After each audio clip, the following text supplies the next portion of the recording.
All right, let's go ahead and get this thing started. Might as well. It's 100% over. It's a matter of how much it's over. Doesn't really. I mean, no, not really. At this point, you had everything in front of you, guys. Let's start. 28-7. 2-minute warning. 2-minute timeout, if you want to call it that. Alabama had chances. Alabama had chances to make this a football game. They couldn't do it. The defense was asked to hold on too much. I mean, what did the time of possession? 33 and a half minutes for Georgia, 23:08 right now for Alabama. This is absolutely embarrassing. I mean,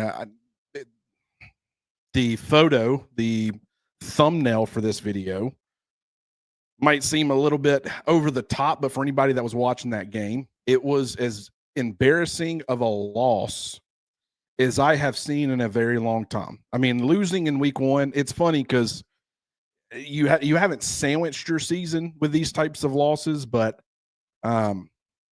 you certainly have. I don't know. I'm having a hard time, guys.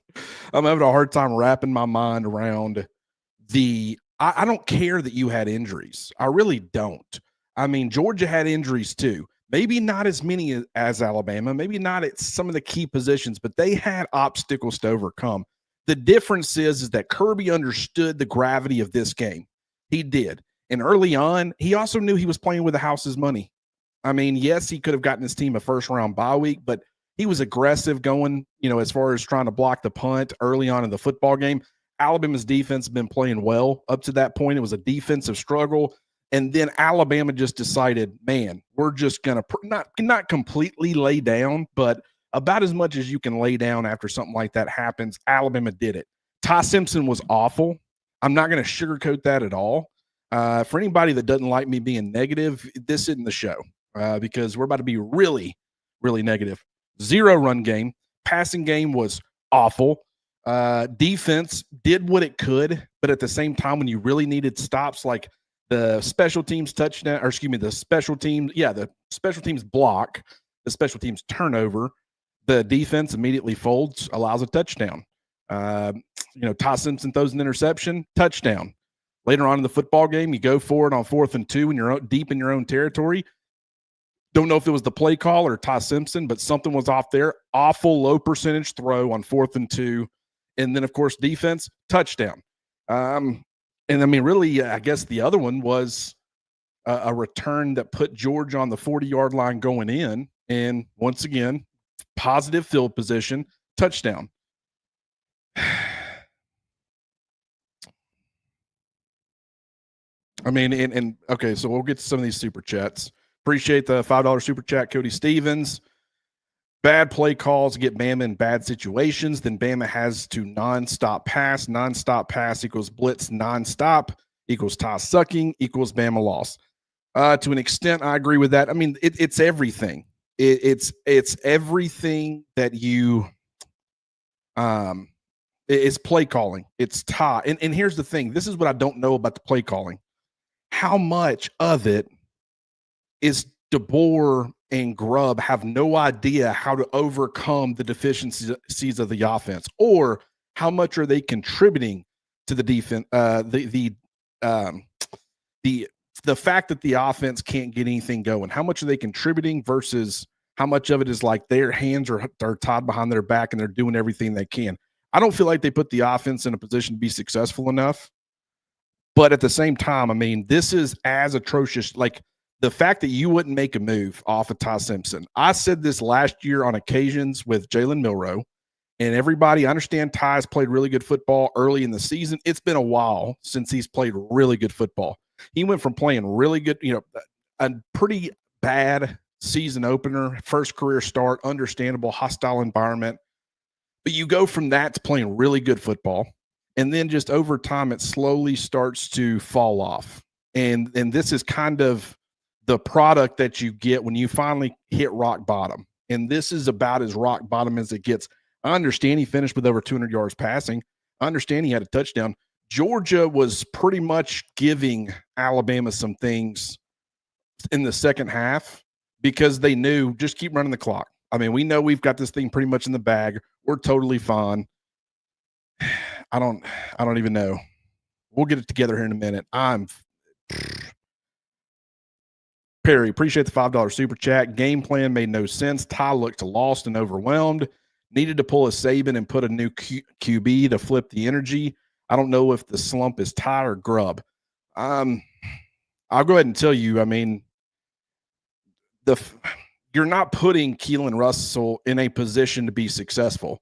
When Ryan Williams is dropping passes and Jeremy Bernard there at the end dropping a pass and Caleb Edwards dropping passes, and you can't run the football and there's pressure constantly in your face, you're not putting guys in a position to be successful if you throw them out there. So, I mean, at that point, you probably, I guess, go to Austin Mack, but it's the same thing. None of them are being put in a position to be successful, which is wild enough when you think about it. But right now, what I will say is Ty, just deer in headlights. Everything we heard about the guy back, whether it be, I remember hearing before the Tennessee game a couple of years ago when Bryce Young got hurt and, Jalen Milroe had played against Texas A&M, but he didn't play that well. He looked a little overwhelmed. There were some talks behind the scenes that maybe if Bryce Young was unable to go, they might actually give Ty an opportunity. But one of the things that I heard that was holding Ty back was his inability to move past mistakes and that things compounded on him too often. And that has stuck with me ever since. Now, granted, that's a young quarterback. It's understandable. But then as you hear, and everybody's heard it by now, that continued to be a problem for him. Going into, year 2 and year 3, finally gets the chance to be the starter. Has not had things go right around him, has played really good football at times. But as of late, it has felt like that he has been that guy that really, he's not an elevator. He's not going to elevate the people around him. I mean, he's going to crumble. If everything else is crumbling, he's crumbling too. And that's something that Alabama really hadn't had at quarterback in really since Bryce Young. Bryce Young was an elevator. Like, he could do things when things weren't going right around him. He could compensate, make plays.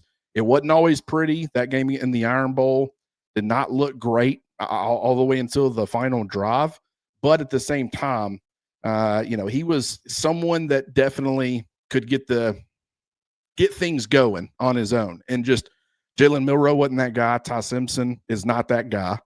And right now it's a really bad product. I mean, this is 7 points in the SEC championship game.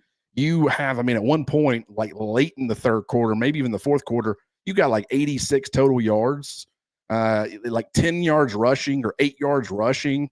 You go 3 of 13 on third downs. You go 1 of 3 on fourth down. I don't know. James Parker, appreciate the $5 super chat. Are we in or out of the playoffs? Look, I got to be honest with you. I don't know.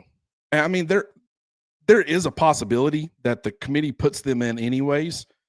I know what I'm supposed to say. I know, ride for your team, I guess. But I'm tired of excusing this.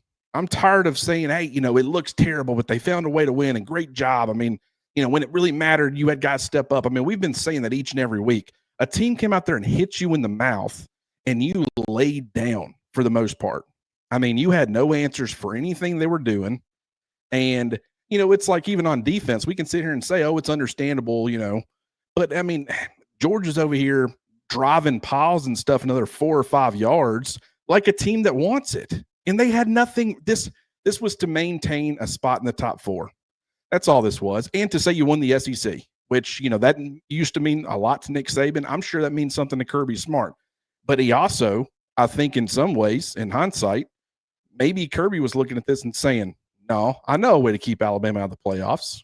If we beat them bad enough, we don't have to worry about playing them a third time. And that's exactly what they did. And the fact that they looked so overwhelmed, Kalen DeBoer looked overwhelmed, Ryan Grubb, the few times they showed him on the sidelines looked overwhelmed. There was no calming presence that I noticed. And it was so evident in their play. And obviously the defense played better than the offense overall. The defense still had some problems, though. Sometimes it's at the defense, you get put in bad situations. Your offense makes a mistake. Your special teams makes a mistake. And you got to step up and figure out a way to get a stop. And every time Alabama's defense was put into any sort of adversity as far as field position and stuff, Georgia was scoring a touchdown pretty much every single time, if not every single time. It's the opposite of complimentary football. It's, hey, if you play bad, we'll play bad. Early on, that game could have went so different. That block punt really set the tone. Kirby Smart in Georgia, they played aggressive. They said, and he even said last year he faked a punt in the SEC championship against Texas, and that ended up making a huge difference in that game. He even talked about that this morning on game day, that special teams and making big plays in these SEC championships, that stuff matters. And then they come out and they block a punt to really set the tone because both defenses were playing well at that point. So he said, let me do something as a coach to put my offense in a position where they can get some confidence and get rolling. And the huge difference between Georgia and Alabama was the fact that the mentality of the coaching staff going into this game. And that's why I say that Kirby was ready for the moment. His coaching staff was ready for the moment. Alabama's was not at all. They were very overwhelmed. I'm sorry. I'm going to get back. Are we in and out of the playoffs? I don't know. I really don't. I wouldn't blame the committee if they left them out. I really would not. This was the one thing you couldn't do. The one. Like you play a respectable game, even if you lose by 10 points. They score a late touchdown to go up 10 or go up 14. It's like, that's not great. That's not what you want. But it's like, Georgia's a really good football team. Second time you had to play them. Tough to beat a team twice. Nick Saban had to play Georgia twice in a year. What happened? 33-18. So, I mean, that would have been more understandable, more justifiable. The one thing you couldn't do is get completely dominated. And even though Alabama put up 7 points, given the circumstances, they were completely dominated pretty much for 4 quarters. So I'm just, that might not be what Alabama fans want to hear. Do I think it would benefit Alabama to get Josh Cuevas back in a more healthy Parker Brailsford? And, I don't know about Jam Miller, Jeremy Bernard getting a lot more healthy. Yeah, I'm sure LT Overton potentially being back, Kelby Collins. All of those things would help Alabama. But at the same time, you've seen this pretty much at every point this season. It's just you've played really good football teams and you figured out a way to win, or not good football teams. And tonight you played a really, really good football team. And if you pull these stunts against this type of team, they're going to wear you out with it. They're going to destroy you with it. And that's exactly what Kirby Smart and Georgia did. Christian, appreciate the $1.99 super chat. O-line is awful. It all starts there. I mean, they were being very aggressive with the pressure, and they were bringing multiple bodies to the same. Like they were overwhelming Alabama's. They were playing a numbers game as far as we're going to have more coming than you have blocking. And Ty had no answers for that. And I will say, Daniel Hill in pass protection, he's been really bad. He continued to be bad. And I mean, so you can say offensive line, I don't think it played great by any means, but that was a real team effort there as far as the product that we saw. That's everybody. That's run game, that's running backs, that's offensive line, tight ends dropping passes, wide receivers dropping passes. Quarterback looked terrible. Play caller looked terrible. Offensively, Ryan Williams, he was playing a good football game. He was breaking. One of the things that Georgia did all night was sound tackling. Outside of Ryan Williams on a couple of occasions, they were really making it difficult for Alabama's skill players to break tackles and turn any sort of short gain into any sort of medium gain or long gain. I mean, give them a lot of credit for that. But, I mean, I don't know. I don't know. I lost my train of thought. I'm sorry. I'm probably going to do this like 12 times in this. Just work with me, guys. I wish I had a call in. Man, I'd love to hear from some of you guys if y'all could behave yourself and not get me thrown off of YouTube with some of the things you say, which granted, if you did, but I can't say I'd blame you. Appreciate the $1.99 super chat, John.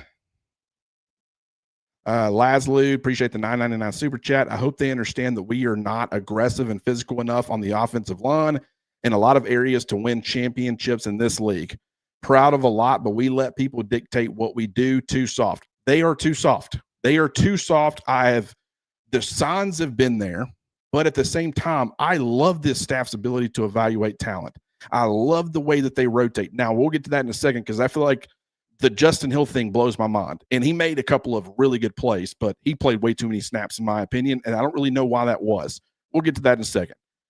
But they have done some really good things as far as accumulating talent and guys figuring out the system and being able to buy in and get comfortable in the rotation that they can have at a lot of these positions because they've identified the talent. They can get some production from freshmen. I mean, they got really banged up this year. They have. I mean, it's been rough, but I think that they've had the depth to withstand some of that.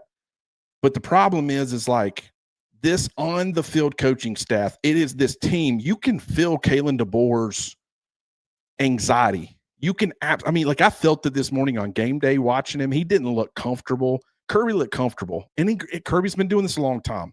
I totally get it. But just DeBoer being up there with Nick Saban and Kirby Smart, like you could just tell that he was not as confident. I've heard interviews where he just was just oozing confidence. And in those instances, Alabama has played extremely well. Anytime I've seen him behaving like he was this morning, it's one of those things where you're like, it stands out. But I mean, you don't know. I mean, am I reading too much into that? No. I mean, he came into this game and just, it felt like that he was way overwhelmed. Alabama was way overwhelmed. The players were feeling it. Everybody was feeling it. And the defense was doing whatever they could to hold on until they were put in any sort of bad situation after the block punt. And then they said, well, here's your one, Georgia. And Georgia took. I mean, this was not a game where Alabama just gave and gave and gave. Georgia took. They took their lunch money and they made them like it as they did it. I have not seen an Alabama team do that because even getting blown out by like Clemson in that 2018 national championship game, like I understand that was ugly. That was just Clemson making some great plays. Alabama wasn't doing what they needed to do to capitalize on some things. But I mean, this weird, very weird. Be clear. Appreciate the $4.99 super chat. That was terrible. The fact that we still can't figure out what our blitz beaters are is beyond frustrating. Where the fades, slants, rub routes. I mean, Ty started getting into a little bit of a rhythm, at some point in the second half, in the third quarter, to where it's like, okay, he's getting a little bit more comfortable. But as far as making him, Georgia was being they weren't being vanilla, but their aggressiveness was pretty predictable. And I'll talk about that more this week. I need to go confirm, but it was feeling very predictable as far as how they were blitzing, when they were blitzing. And it's just like the fact that Alabama had no answers for it, even knowing that it was coming, it was wild. And I don't know if that's a lack of trust from play caller to what he's got. I don't know if that's lack of execution, but just the play calling to me was completely off. I feel like that this team, and granted, you don't know if it's defenses figuring out your offense, saying, hey, you're super limited. You don't have a vertical passing game. You don't have a run game. We're going to hone in on what you do well. I've talked about that a lot. But at what point is it also that it kind of felt like as soon as Alabama really started saying, hey, we can't win with this whole drop back passing 40, 45 times a game. We got to figure out a way to get a run game going. It felt like once they started trying to force that, the rhythm of the offense weekly just felt very off. Like Ty Simpson in the passing game, about the time where it was like Vanderbilt and Missouri, where they really started getting that run game going, and you started being encouraged by that. It wasn't that Ty played bad in those games, but he definitely he wasn't obvious. He's not going to be, but he wasn't as good as he was against Georgia in Athens. Didn't look quite as good against Missouri. I mean, look, it started like really good against Georgia, a little bit worse against Vanderbilt, but I mean, still a good performance. A little bit worse against Missouri, but overall good performance. But just as the season has gone on, their lack of commitment to the passing game, to the run, their commitment to understanding what they are offensively and understanding what they don't have, it has felt like that has made everybody a little less comfortable. Now I understand why they did it. I think they should have done it, but it's like I feel like there's some sort of correlation there that just has made this team completely fall apart. Fusion on White YouTube, I guess. Appreciate the $4.99 super chat. -3 yards rushing is unacceptable. When are we going to start getting rid of these coaches? We are supposed to have an offensive-minded head coach. Kane is carrying. I mean, one thing I know about that, we know Courtney Morgan. He said it this week. I mean, he said the quiet part out loud. They know the pressure. They understand the pressure. And so it's about to get really loud. And it's going to get really, really loud if they get left out of the college football playoffs because you did the one thing you couldn't do. But you're right. I mean, -3 rushing yards now. Oh, my goodness. Yeah. I didn't even notice that it finished in the negatives. That's insane. That is crazy. You had 212 yards passing, and you had 209 total yards in the football game. Now, that's sack yardage, but 2.8 yards per carry from Daniel Hill, 3.3 yards per carry from A.K. Deere. They combined for 7 carries. And then you gave Ryan Williams a carry. You gave Latsier Brooks a carry. Obviously, Ty tried to do some things with its legs. Georgia had an answer for absolutely everything. Everything Alabama threw at them, they were ready for. The moment wasn't too big. It honestly felt like what Alabama got late, Georgia gave them. It really did feel that way. I mean, everything. John, see ya. Appreciate the super chat there. How can you not be prepared for the SEC championship? Unbelievable. We spent the whole week on Blitz. I don't know. It's bad. The whole thing's bad. Appreciate the 199 super chat, Christian. Let's get some of these other comments. Brian, hey,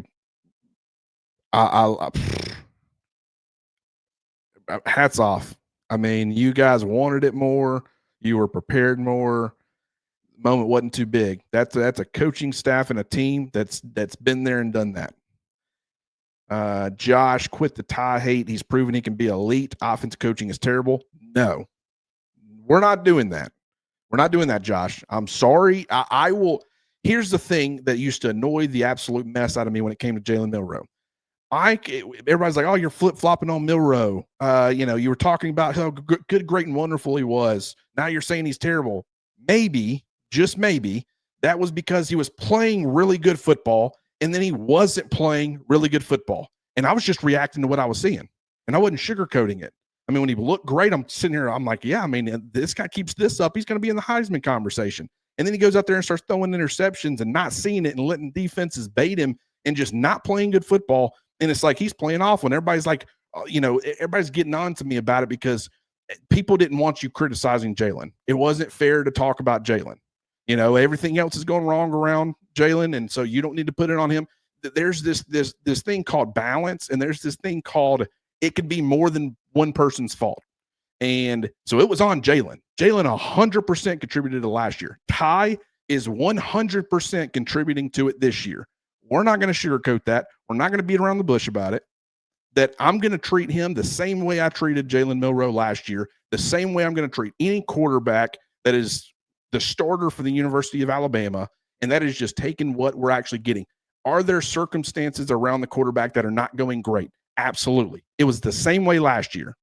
And so while he has proven he can be elite, he has not been elite in a long time, in a while. In fact, there is only a very small sample size of him being elite to a point where it almost feels like as soon as defenses started getting some tape on him, that was done. How you have to be as a quarterback, and sometimes this is year to year, sometimes this is week to week, and that is as you put more on tape, defenses aren't going to know what you are as a player. They're not going to know your strengths, your weaknesses. They'll try. They'll look at high school tape. They'll look at the limited you've played at the end of football games, but they don't really know what you do and don't do well on the college level until they actually get you out there and they see what you do when things are live. So over the course of a season, it especially happens in the offseason. One of the things I said about Bryce Young after his Heisman winning season in 2021, I said he has to figure out ways to continue to get better because now that defenses and coaching staffs have an entire year of tape on him, they're going to see what he does well, what he doesn't do well, what makes him uncomfortable. And so as they try to take away the things that he does well and he is comfortable doing, you've got to grow and develop and figure out ways to counter that. Bryce did do that. to an extent, but he definitely did it well enough where that's how you ended up with the number 1 overall pick. If he doesn't make that growth, he's not the top overall pick. Ty right now, and that was off-season talk, but as teams have gotten tape on Simpson, they have started figuring out, okay, this is what he does well. This is what he doesn't do well. Let's do what we can to speed up his process. Let's put him under duress. Georgia, I think I'm watching TV copy. I wish I would have been there in person. Seemed like they manned up on Alabama's receivers quite a bit. So it's like, okay, the windows are smaller. You're going to have to make some plays. I think Nick Saban might have mentioned something about that this morning on game day, how Georgia needed to do that. And that's exactly what they did from what I saw. But defenses have more of his tape. And so you've got to continue to grow. Ty has not done that. And that is a part of being an elite quarterback, is you have to continue to grow. It feels like I'm being really harsh right now.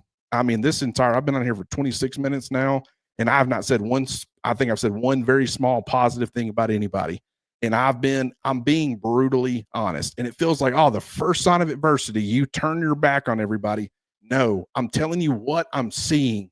I don't feel like telling you everything's going to be okay when it's like, I've been trying to do that all season. And as much as I possibly could have been trying to I was always the positive guy, and maybe if I had somebody on here just going way over the top, maybe that I would feel more pressure to be the devil's advocate there. But right now I'm just reacting to what I'm seeing, and it's not good. This is awful. You play a really good football team and they kick your teeth in pretty much for 4 quarters. You play good football teams, not great, and you can stay in the game and you can figure out ways to win.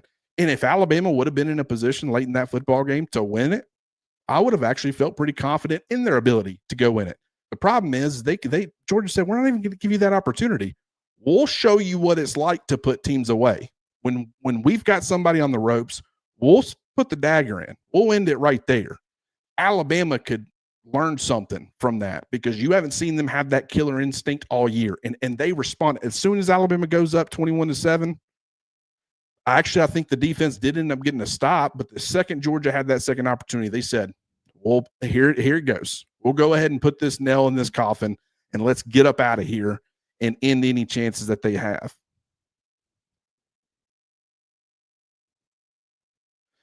Will, appreciate the 199 super chat. What's this say about the football program? I honestly don't know. This coaching staff, they've got to do some soul searching. And I say the coaching staff because whether it's some of it might be lack of execution by the players on the field. I think that plays a part. As a coach, you're responsible for that. Have them ready to play. And this coaching staff has typically done a really good job of that. I didn't see any creativity much offensively. I did in the second half, I guess, when they really needed it. But there was no sort of game. I don't know if they went into this game. I really hope not. I really hope not.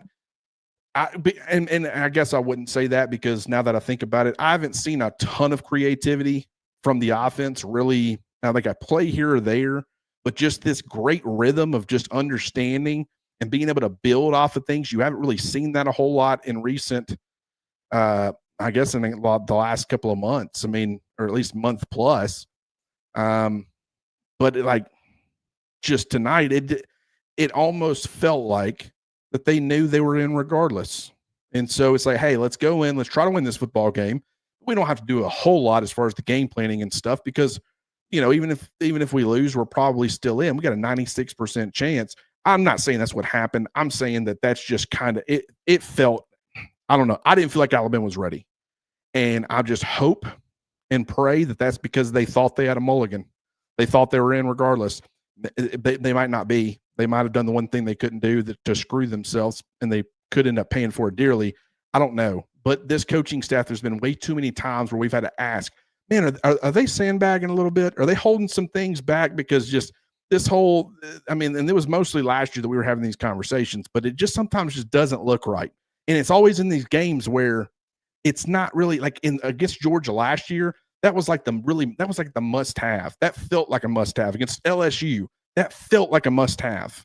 This year, when it felt like their backs were against the wall and they had to have it, they were getting it done. As soon as you start saying, okay, they're getting late in the season, they might have a mulligan here. They've only have one loss. They could probably lose to Oklahoma or lose to Auburn and still make potentially the SEC championship. Or if just they go 10-2, they're probably in the playoffs. That was the conversation we were having. And then, of course, they'd come out and look really flat against Oklahoma. Do what they need to do against Auburn, but then you look flat against Georgia. I don't know. I don't know what it says about the program. Long-winded way of saying that, but Matt, appreciate the $5 super chat. Thank you, Clint. It's not hate. I agree. As more plays on tape, we have become more and more predictable. I mean, it is really, really felt that way. And there's been nothing. There's been no like staying ahead of it. There's been no creativity. And I understand that like the more creative that you feel like you have to be, it's like, why do you have to do these things? And that can become concerning in itself. But it just feels like against these types of opponents, given the situation, go out there and throw some things at Georgia. Be creative. Get some explosives. Get some excitement and some momentum. It feels like that they just slow play everything to start football games. And then all of a sudden, like against Auburn, you get up, what was it, 17-0, and you're cruising. And then it's like, okay, now we can be cute with it. Now you just try to throw something out of the left field. And it's like, no, you're in control. You're in complete control. Don't do it then. I understand you're trying to put the game away. And that's like, Georgia didn't have to do that. They didn't have to do anything cute to put Alabama away. They just went out there and lined up and said, we're going to finish this. We started it.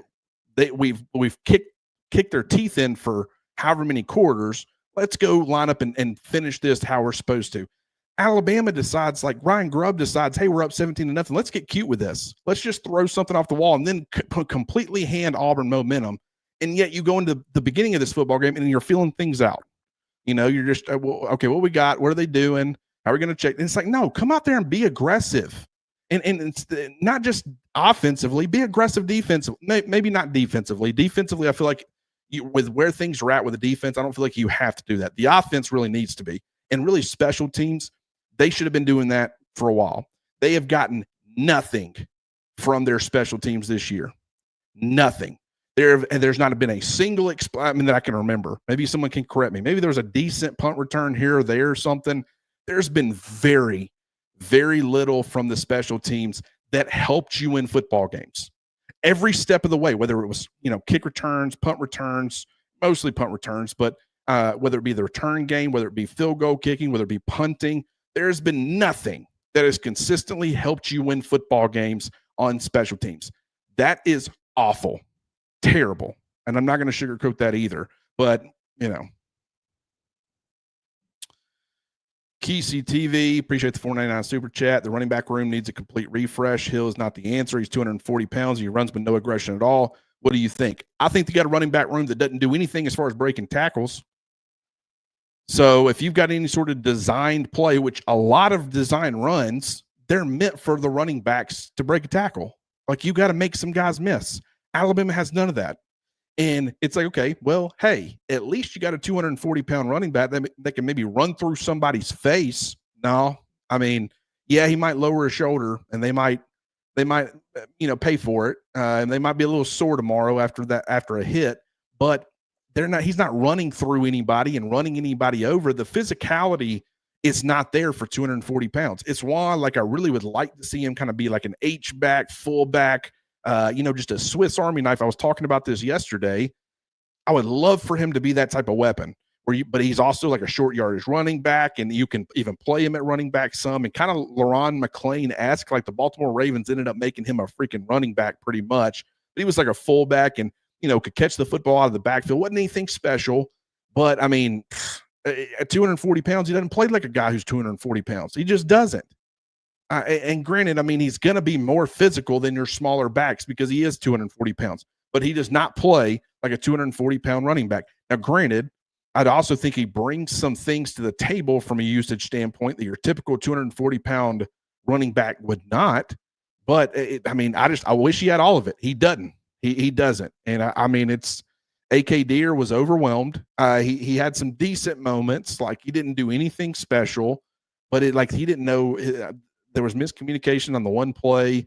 Ty just slid and laid down on it. And it's like, I understand you've taken a beating, dude. I totally get it. But that just felt like it perfectly captured what Alabama kind of is, where it's like once that play broke down and stuff, you just say, no, I'm not taking a hit. No, thank you. I'll go ahead and I'll eat this loss. Frustrating, man. Josh, appreciate the 199 super chat. Sorry if I was harsh earlier. I'm frustrated. John, appreciate the 199 super chat. When Ty took a knee on a broken play, that was bad. Yeah, it's funny that I just brought that up. I mean, 100%. And I understand, like, you've taken a beating and you don't want to take a massive hit. And it's like probably the coaching staff told him, like, don't be taking these huge shots, because he took some against Auburn. And I guarantee you he was sore this week. I have no doubt about that. But that was one of those things where it's like, would Jake Coker have done that? I don't think so. I really don't. I think Coker would have said, I don't care what the coaching staff told me. I'm going to lower my shoulder and I'm going to get what I can. But my team is going to know that there's a level of toughness in me where I'm not just going to lay down. That was like, it felt like the team laid down. And it's funny because in that play, Ty literally laid down. That's just, it was a perfect representation for what Alabama did tonight. Perry, appreciate the $5 super chat. Will say this Ty doesn't like the check down, wants the 15 to 20-yard pass every time Grubb needed to give Ryan the ball. He was great with the ball in his hands. Ryan had the typical Ryan drop. The Ryan drop that he has had numerous times this season. But what I will say in his defense is he was the only one creating. I mean, when they actually could get the football in his hands, and he made that more difficult on himself as far as just not catching the pass. That wouldn't have been an easy catch, but you're supposed to be a superstar wide receiver. That's a catch you should make, and you should make it way more than you don't make it. You're not getting those from him right now. And so with the football in his hands, he did do some really good things. He wanted it. I was really encouraged and really glad that they got him going a little bit early. I feel like they probably should have done that more. But then Jeremy Bernard just was like a completely forgotten man. It felt like he had 11 targets in this game. Am I the only one that doesn't feel like it was 11 targets? I don't know. Like, it felt like in the first, unless all 11 came in the second half. I mean, I thought going into halftime, I'm like, man, Jeremy's not really touching the football at all. They've done some good things to get Ryan the football. But Bernard had 6 catches for 62 yards. And granted, to be fair, I completely his touchdown, give him a lot of credit. That was a lot of effort. So I say Ryan was the only one really creating. He wasn't. Jeremy did on that play too. But this has been 38 straight minutes of just, not the word, I'm complaining. Just me complaining, and I'm sorry. I wish that y'all could call in. I mean, we're going to get it fixed before next season. I promise. I would love to pass this off and just get some of y'all's reaction. First of all, appreciate you, Christ and Culture, for the 199 super chat. Christian, appreciate the 499 super chat. If we were to end up playing them a third time, what do we do? What do you think the outcome would have been if we didn't have all the injuries? I'm not going to go the injury route. Maybe I will. And the reason I say that is I do feel like that impacts things. I don't want to act like it doesn't. My problem is, and it was a lot. It was a lot, and it wasn't just guys being out. It was guys being banged up. You know, it was like Parker Brailsford on that one early zone read from Ty Simpson. He got destroyed, and it's all because Parker just got whipped. And it's like, that's not the Parker we're used to seeing. It's just not. And that's a play where Georgia got a big hit on the quarterback, momentum, you know, just, hey, let's go. Like, you take all of those you can possibly get. But at the same time, I don't know. What I will say is they're probably going to listen to some of this stuff. Players, coaching staff, they like to say they don't. They tune out all the noise. Highly doubt it. Highly doubt it. And they might take it to heart. And if they could somehow get into the playoffs, you might get another version of the post-Florida State Alabama where they're just playing with their hair on fire. And unfortunately, if that does end up happening, I'm worried it's going to happen in a bowl game. And someone might catch a 2010 Capital One Alabama, pissed off Alabama, because we've I mean, I guarantee you I'm not the only one dogging them. And the fact that they're going to be a college football playoff team that had a 96% chance of getting in and had everything in front of them and some time that they could have gotten healthy, been given some time to get healthy, and you did the one thing you couldn't do. And that is the most disappointing part, is that if they don't get this opportunity, it's because you went out there and laid a complete egg. When you, I mean, I'm going to tell you, I say what you will. I don't think Georgia is 21 points better. And I say 21, and it almost feels like 28-0. It really does. Like, I don't even know if, sure, give Jeremy Bernard credit for breaking it off and getting the touchdown, but it feels more lopsided than 28-7. I'll go ahead and tell you. But at the same time, I don't feel like that Georgia is that much better than Alabama. Now, granted, Alabama went to Athens and beat Georgia. So it's all, but at the same time, that's not the team that they are right now, and this far from it. So I don't think they're that much better. But at the same time, Georgia, they came out motivated. And I kind of had wondered if Kirby would be like, I mean, we don't have to do a whole lot here because we're in regardless and we're safely in. And worst case scenario, we get to host a college football playoff game in Athens in round one. I didn't really – this was a chance to get the Alabama monkey off their back, and boy, did they. Any sort of mind games – and here's the thing. The next time Alabama plays Georgia, the conversation that I'll at least be talking about is Georgia hasn't beaten Alabama the first time they played Alabama. Both of their wins have come in a rematch. So maybe there's still some mind games that could be had there. But what I will say is it almost feels like anything that Georgia had going on, they exercised in this game, and they took it all out on Alabama. I don't know what would happen in a third matchup. I really don't. Surely Alabama's pride would prevent them from looking like they did tonight or today, but I don't know that for sure. Tatted Vet reacts. Appreciate the $9.99 super chat. Blaine, appreciate the $1.99 super chat. They should have called more screens and mesh. I mean, just, yeah. And they started calling it, and it seemed to be working. Georgia really had a good feel for what Alabama was going to do. They really did. And what I want people to notice is that Ty Simpson wasn't letting the play clock run down. I think the coaching staff, like, he was winning early with that. That was causing Alabama more problems than solutions down the stretch. And so you actually saw, you didn't see this whole, like, Ty's looking and checking and then making checks and looking to the sidelines, and now it's running late into the play. Like, you didn't see that. And I think that was by design. I think that was, and I don't know if that's Ty or the coaching staff saying, cut it out. Because what you're doing is, as soon as you step up, and Nick Saban brought this up, as soon as you start making your checks and stuff and start communication, defense is checking to something else, and they kind of know what you're checking to.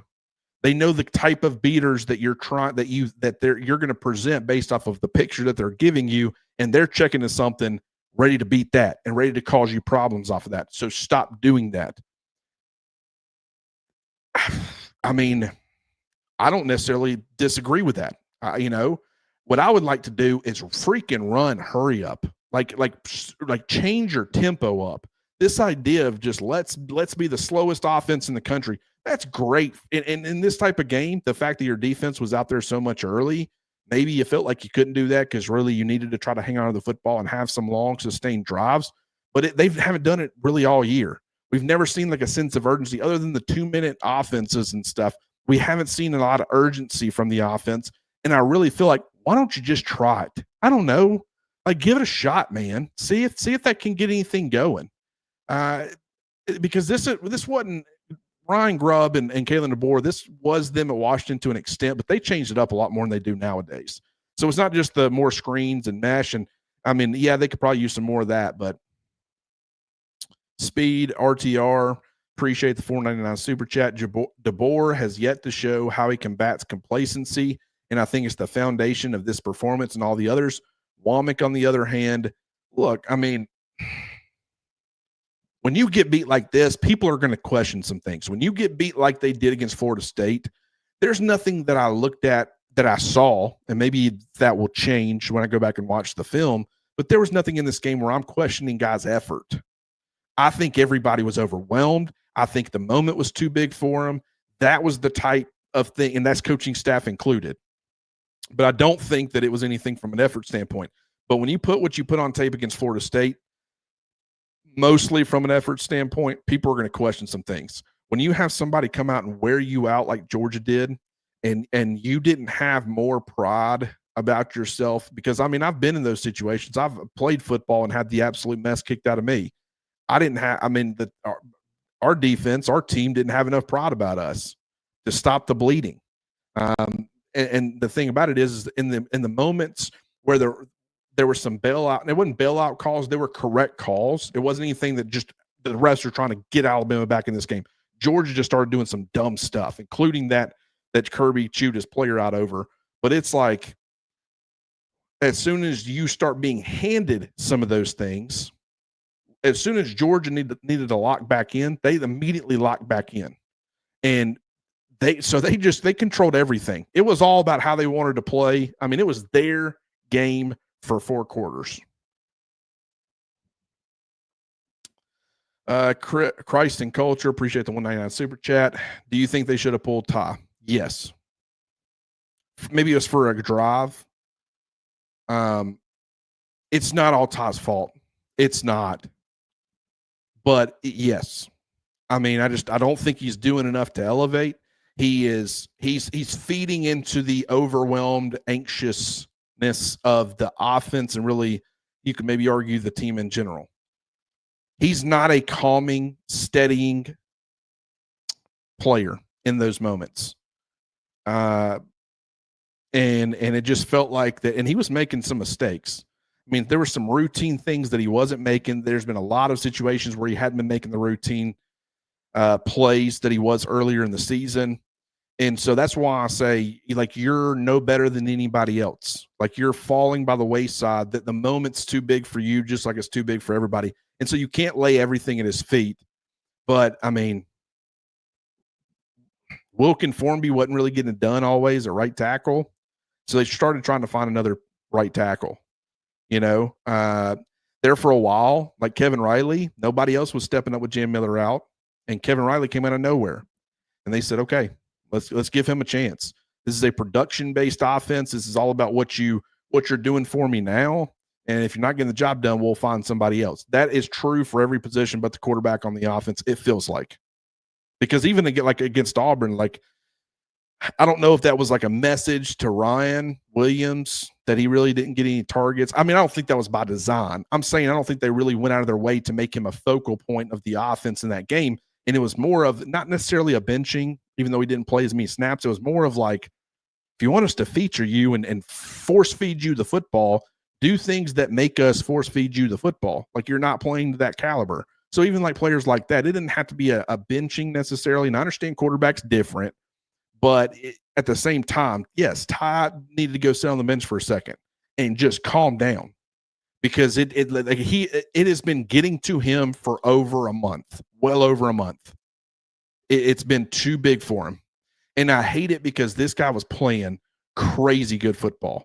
And it now NFL, like, he's kind of stuck if you think about it, because it's almost one of those situations where he's not good enough to go in the NFL right now. How he wins, you can win in the NFL. That's how you win in the NFL. So whenever he decides to go, there's going to be a team that's like, I mean, he's got some translatable things, but he's not ready right now. And so he probably needs to go back. But I don't know if he's done enough down the stretch to be considered Alabama's for sure starter in 2026. So what does he do? Is it another – I personally – don't think Milroe was ready after last year, but I think the way things looked, to some extent, I think it was like, hey, we love you. We appreciate everything you've done for us, but we can't guarantee anything for 2025. And I think he was kind of ushered out the door a little bit. We don't want to talk about that, but I mean, I think that's kind of what happened, because he wasn't ready. And I wouldn't be, I mean, I'm not saying that that's going to happen with Ty. I mean, because I still think there's crazy upside with him, and he does fit the offense when he's playing well, he more so fits what they want to do. But I just think right now, I can't guarantee that he would have a job in 2026. And that would be wild to go from You're leading Alabama. Everybody, I mean, they're talking about you as potentially the number 1 overall pick. It might be a Carson Beck situation. It might be a Garrett Nussmeier situation. I mean, one of the things about it is like there was good enough. It's like Garrett Nussmeier. He came back now, a little bit of a different situation because he had played really well last year, and LSU paid him a lot of money to not go to the NFL draft. But like to think, did that buy him this entire season? No, it did not. He eventually got benched. It would more so be a comparison to Carson Beck because I essentially think that's what Georgia did with Carson Beck. He had played some really good football for them. There was talks about him potentially being the number 1 overall pick, but just there were like games where it's like, what are you doing? I mean, it's awful. And with him, it's like awful means 3 or 4 interceptions, and just getting completely destroyed. It kind of, I mean, I wouldn't be shocked if that's what ended up happening with Ty. I also wouldn't be shocked if he was back for Alabama next year. So I honestly don't know. There's such a wide range of possibilities. But what I do know is that based off of how he has looked this year, I don't think a Keelan Russell is going to be overly patient, if that makes sense. And that might not be something that I should say. But I mean, when you think about it, it's like if Ty was playing as good as he was playing earlier in the season, but the big question was, hey, NFL teams, they're looking at him as like a Mitch Trubisky, where it's like done some really good things, but it's 1 year. You need some more starts. We need to see it more if you really want to be like a top 10 pick or whatever. And so he came back for that reason. Keelan's probably looking at that saying, nah, I mean, I get that. And he is going to but Keelan's probably looking at this like, there's no way you should be guaranteeing this guy the starting job and having me sit for another season based off of what we've seen at this point. So if you hand him the starting job, if you welcome him back, I mean, I don't know. I don't know what that means. I don't know what that means for Austin Mack. I'm being honest. Bama Boy, appreciate the 199 super chat. 2 drop passes in the end zone for Ryan and Germ. Yeah, I mean, and disappointing. I mean, and you can't put it all on them. Once again, I've said this and I'll continue to say it. This was a team effort. As far as the offense concerned, I mean, there's just not a whole lot of people that are above criticism in this one. That's play calling, quarterback, offensive line, tight ends, running backs, run game, passing game, whatever you want to call it. I mean, it's pretty universal. And so good on all them where, can't blame just one guy. But, man, there's not a whole lot that we can look at the offense and say, hey, this guy's above criticism. This guy did. And that would have been Germ based off of the touchdown that he did have and just breaking the tackles and the fact that he did have 6 catches for 62 yards and that touchdown on 11 targets, or I guess at that point 10 targets. But that drop pass, it's one of those where 28-14, I still would have said that Georgia completely dominated Alabama. But on paper, that might have been enough to get you in the college football playoff. It's still 28-7 might be enough. I don't know, but I think 14 points. I mean, anybody that watched the game knows it wasn't 14 points close, but it could have been probably enough to justify. So the fact that you dropped that pass with pretty much the season on the line, I mean, it could be a contributing factor why you got left out. So while I wanted to say Ryan did some really good things, and I was proud of him, and Germ did, you also did some things that could have potentially left Alabama out of the college football playoffs. So no one's above it. Tatted Vet Reacts. Appreciate the 999 super chat. I might be late on this, Clint, but why are we running so many bunch plays? I can't understand this play calling. I mean, yeah, I would like for them to be more tempo based. I would love for them to spread things out a little bit more, and they will, but it does feel like there's been a lot of bunch plays. I'd have to go back and look and see what they're trying to do. There's too many times where, I mean, a lot of run plays, they're designed where it's like, okay, the back's going to have to make something happen here. You can't get everybody blocked. Alabama's not getting any of that from their running backs, none. And they're also, a lot of times the running backs don't even have a chance because offensive line's not sustaining blocks. I don't know. I mean, it's a good question. I don't know why they're running so many bunch plays. I wish I had an answer for you, but I don't know. I'm sorry I can't give you more than that. I'll go look and try to see, but I can come up with just nothing off the top of my head. Todd Atkins show, appreciate the $4.99 super chat. It took Ryan Day years of failure. This doesn't happen overnight. This team is close but has flaws. They're recruiting great and will get better. The thing Georgia is playing like a much better football team than Alabama right now. So getting beat like they did,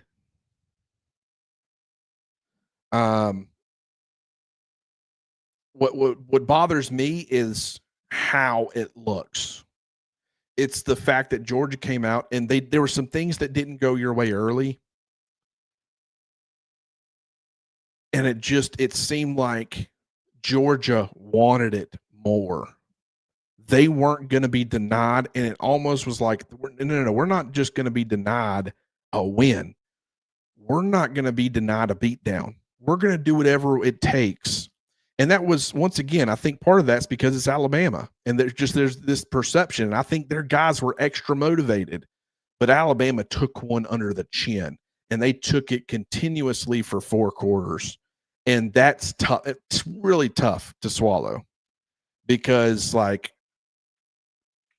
I don't know. I don't know what that means. And maybe I'll feel differently about this tomorrow. I mean, I don't think I'm going to feel a whole lot differently, but maybe if I can remove emotions and kind of get away from it, watch the game again, I might come back with a more optimistic take. I still like the future of this team, like the roster and stuff. A lot of talent. I think Xavier Crowell really fixes some problems for you, man. I think a talent like CD Morgan is going to fix some things for you. Having that big-bodied ball winner, throw it up, let him go get it. Also can play inside, can play outside, can get him involved in the screen game, can be physical, can break some tackles. Like, I think he can help you. I think Max Sutter, I think that guy can help you. I think he can be a complete tight end, not right out the gate, but like I think in the future he can help you. You know, Bryson Cooley, the fact they closed on him, I think he fits the system. I think he could be a good player for Alabama. Don't think he's a world beater or anything, but just that offensive line, I like a lot of those bodies. I think Chris Booker's got a lot of talent and ability. I think the offensive line fits the scheme a little bit better. I think defensively, Xavier Griffin, versatile chess piece, is going to be able to provide some juice and some pass rush. He's going to be able to play off the ball and be like a sideline kind of tone setter on defense. Jira Edwards plays with a ton of energy, a ton of physicality, has the leadership you look for. So I really like a lot of the guys they are bringing in. And I like a lot of the freshmen. I still think that, I like an Ivan Taylor, even some guys that aren't playing, like Keelan Russell. I like A.K. Deer for the future. I really do. Derek Meadows, I think he brings something for the future. Like, I like these last 2 recruiting classes. I really feel like they're bringing in the right dudes. Justin Hill, and I said I was going to bring this up, so before I forget, he played a lot. Like, we knew because Georgia was going to go a lot of 12 personnel, we knew Alabama was going to have a lot of 3-4 looks, meaning you bring kind of your nickel off the field, you put another outside linebacker, another wolf on the field, you have your 3 defensive linemen. Typically, it's going to be 1 bandit, and then your 2 interior guys is your 3, true defensive linemen. Sometimes they will take that bandit off the field, and they'll put another, 3 tech, tackle out there where it's more so 2 defensive tackles and a nose tackle as your 3 down linemen. But typically it's going to be one of those 2 things. And then you have the 2 wolves as your 2 outside linebackers.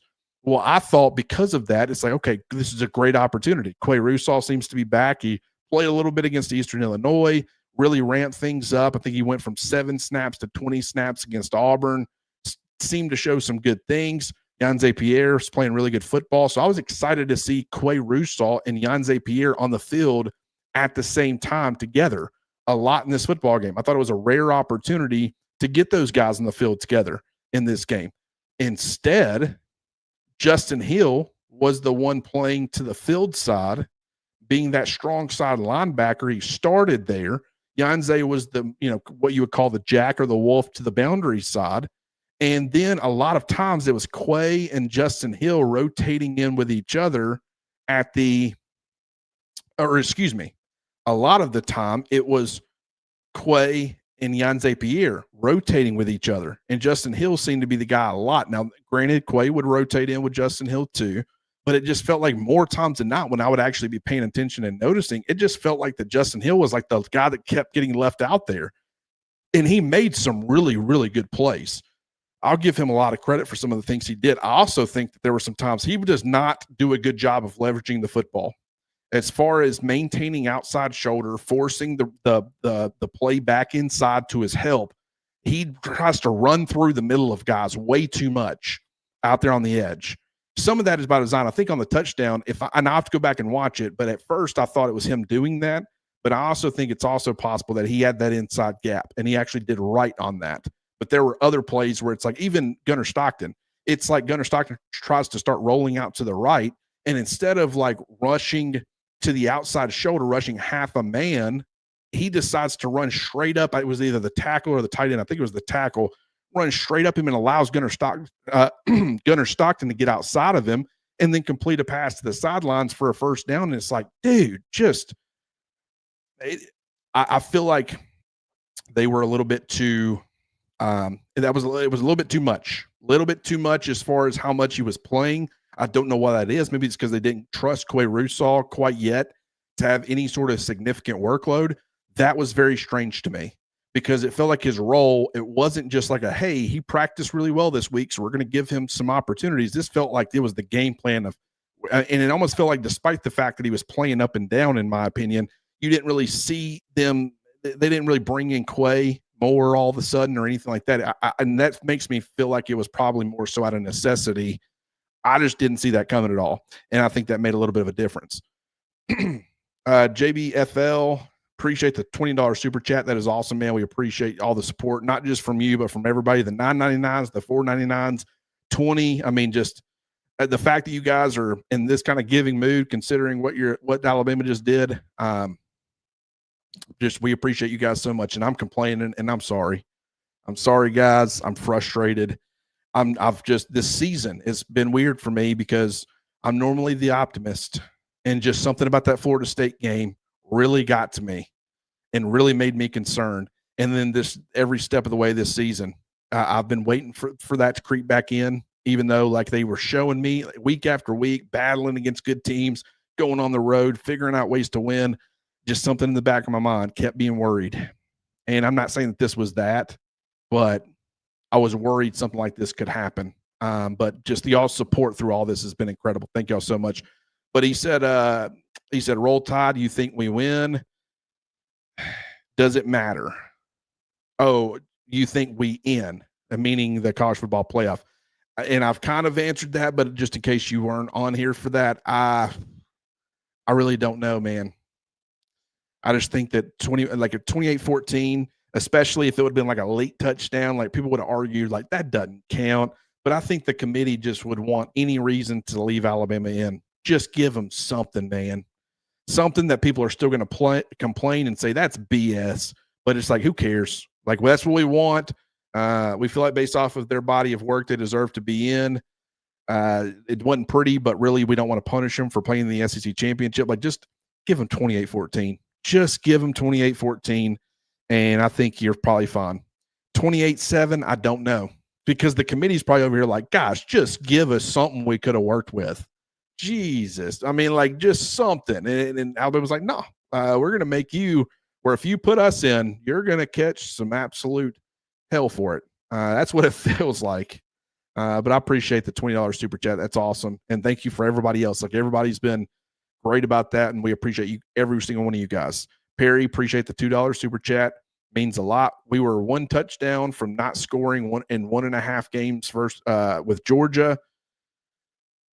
We were one touchdown from not scoring, and yes. I see what you're saying. So you're saying we did score in the second half against Georgia the first time around, and then you put up 7 points in this one. Yeah, I guess it was a carryover. All the struggles that Alabama had in the second half against Georgia in the first matchup, it carried right over this football game. Wasn't the exact same things, it wasn't the exact same way, but it was bad. Marcus McCants, appreciate the $5 super chat.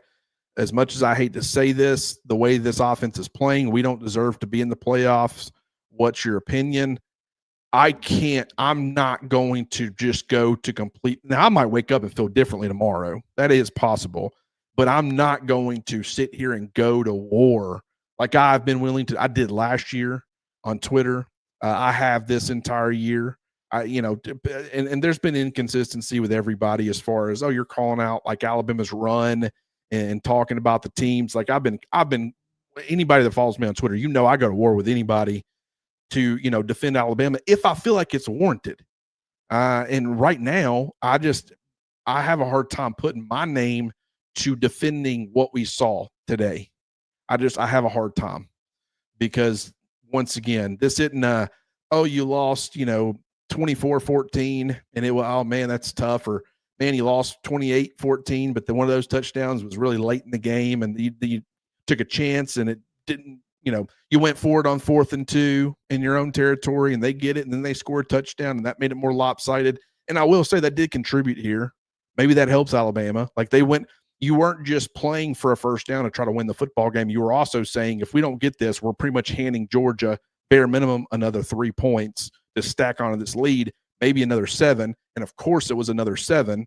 So I don't know if that matters to the committee, but I can't, if they leave Alabama out, I can't blame them, is my point. And there were so few situations that could have made me feel that way. I would have felt like, based off of what Alabama's put, it has not looked great all the time, but post Florida State, you were 10-1. Your only loss was a 2-point loss to a college football playoff team in Oklahoma. Even if you lose this game by like 10 points or even 14 points or something, it would have been like, because they had to play the extra game.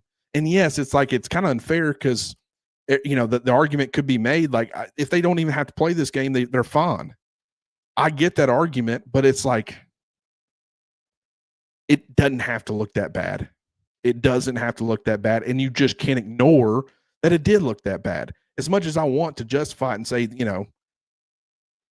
you can't. So I don't know if they'll get in or not. I really don't. I don't know what everybody's saying since, the last couple of minutes in the game. I've been on here. I don't know what Kalen DeBoer said post game. Let's see. All right, let's keep it going. Appreciate you, Matt. Or Marcus, I'm sorry. I knew a Matt McCants. So appreciate you, Marcus. I apologize. Kickback MIA, appreciate the $4.99 super chat. Do you think DeBoer's scheme offensive philosophy can have a long-term success against SEC defenses and beating an SEC season? Hands out. I don't think it's a problem with the scheme. I really don't. I think they're having a hard time figuring out ways to overcome the deficiencies that they have. They can't run the football. I don't really think I do think you have kind of a hodgepodge of offensive linemen, some that are more gap based, others that are probably better at zone. I think it's making the product up front look a little weird or strange, and you're playing a certain guy's strengths, but other guys' strengths you're not. But I still don't think it's a scheme or philosophy. I just think that they know they can't run the football. And Ty is not being Superman or anything close. He's doing things that lose you football games. The interception, what he did against Oklahoma, what he's doing as far as putting the football on the ground. I feel like somebody earlier said that he never wants to go to the checkdowns and he's always trying to get the 15, 20-yard route. It almost feels like he's going to the checkdown too much sometimes. Tonight it felt, he was staring down receivers a lot. That's something that he's had a massive problem with, and he's taking risk over the middle of the field that he shouldn't be taking. And it just feels like he gets hurried up and he stops trusting his progressions, and he gets, if it's the checkdowns 3, he's 1, 2, 3, and he just works through it super fast. And he just wants to get the football out of his hands to make sure he doesn't, get hit and turn it over, or, hey, the stuff downfield, I don't want to take that risk and throw another interception. Something feels off about it, but I almost feel like there's not this good feel as far as, I understand what you're saying, is that person was saying as far as forcing some of the 15 to 20-yard stuff downfield. It feels like he's just picking wrong every time. He's getting a little too check down heavy, and then he's getting a little too committed to stuff. He's just missing open guys, and he's staring down receivers. I do think that the scheme can work, but it's not working. So Appreciate the $1 super chat. Thad Bikes.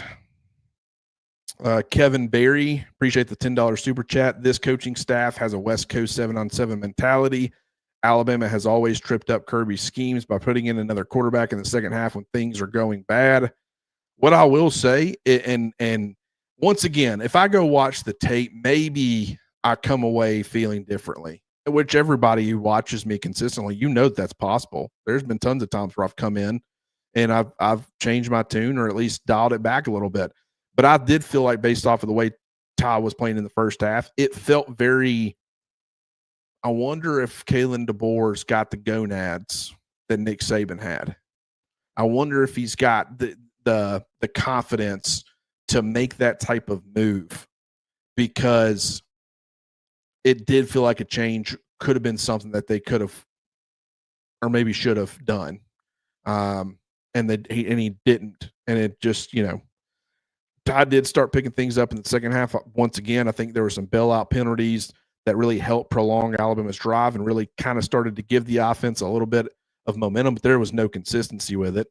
So, as far as the coaching staff having a 7-on-7 mentality, West Coast, I think there's some truth to that. They got to find some toughness. They really do. And what's wild is based off of everything I heard this offseason, it was tough. What did Kalen DeBoer say before the summer? Guys need to get ready. This is going to be the hardest offseason they've ever gone through. And I got to be honest, guys, based off of what I heard, I don't think he was lying. And I think it was really physical in fall camp. Really physical, to a point where your starting running back is breaking his collarbone because it's that physical, and guys are getting hurt. And it's like somehow none of that translated to toughness on the field. They felt a little soft. It kills. Appreciate the $1.99 super chat. We are incomplete. Love you, Clint. That's a great way to put it. First of all, love you too. Love everybody in here. But Alabama is incomplete. Alabama is incomplete. They are not a complete football team. Too many deficiencies and not enough knowing how to overcome those deficiencies. It just feels like that there is like this approach of you're focusing on the problem and not the solution enough. You're always worried about what's holding you back, and you're trying to get it's like, oh man, we got to get the running game fixed. We have to. We got to figure it out. We need to switch some things up. I don't know. And I've been supporting that this season, them figuring that out, but it just feels like they've been lost along the way. Paulie Vans, appreciate the $4.99 super chat. I feel like play calling was a large part. We run up the middle every first down. Feels like O'Brien era. I mean, to start the second half, I was watching it with my wife, my sister-in-law, and my mother-in-law. And I told them, I was like, okay, we'll know. If they come out and they run the football on first down here, I think Alabama's in trouble. And they did a play action pass, I think, to Lottie Brooks, get him into the flats. And it was once again, it was just Georgia having an answer, them having the athleticism to get a guy out there, making a good open field tackle, ended up being either a 1-yard gain or a no-yard gain. It told me, okay, all right, they're not just super committed to like running the football, but it just didn't feel like they had a good feel. I think that was a pretty important play because Georgia, from the first snap in the second half, Alabama's like, we're not going to be predictable. We're not going to run the football up the middle. We'll try to hit them with a play action, get the football to one of our playmakers who has been pretty good at points this season as far as creating after the catch, has a lot of upside and a lot of ability. Let's see if we can't get something going. And Georgia said, no. We're going to do what we need to do to continue to put you in bad situations and second longs and third longs. And it just, I don't know. I will say, it has felt like that Ryan Grubb has watched Ty Simpson and said, okay, we put everything on his shoulders early. He was playing like Superman this season. And then as things kind of started to fall apart and defenses started realizing we can't run the football, we can't do this, we can't do that. It almost felt like they were feeling that Ty was feeling that pressure. Like they sensed it in his play and what he was doing. And they were trying to take as much, instead of early in the season, they were leaning into him a lot. You get what I'm saying? There was this trust and this confidence in him.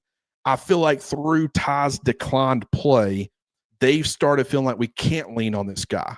And so they've tried to really get the run game going and really commit to the run game because they feel like they can't put it all on Ty's shoulders. And there's this pressure from that standpoint. So I feel like that's created this like everybody being uncomfortable because you're trying to give him something to compliment, but it's also like if he was still as confident as he was early in the season, you wouldn't have cared. I think that could stem like there was still a massive commitment there wasn't this massive commitment to the run game because they really felt like Ty could elevate and pick things up and any shortcomings he could make up for it. And then when that started falling off, there was all this pressure to we got to start helping Ty out more, and they just never could get that going.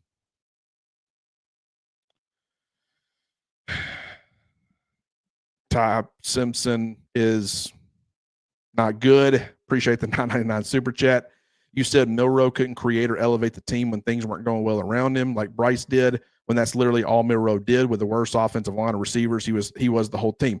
No. He did not do what he could do some things with his legs, but you look at that Oklahoma game and Brent Venables said, your legs aren't going to be what beats us. We're going to put it on your arm.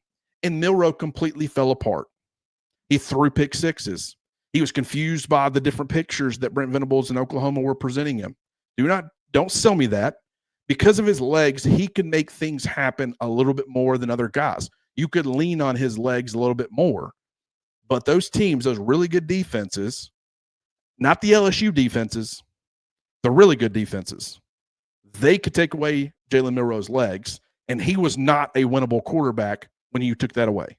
So I'm going to say it about Ty, but I'm going to say it about Jalen Milroe too. That is flat out wrong, period.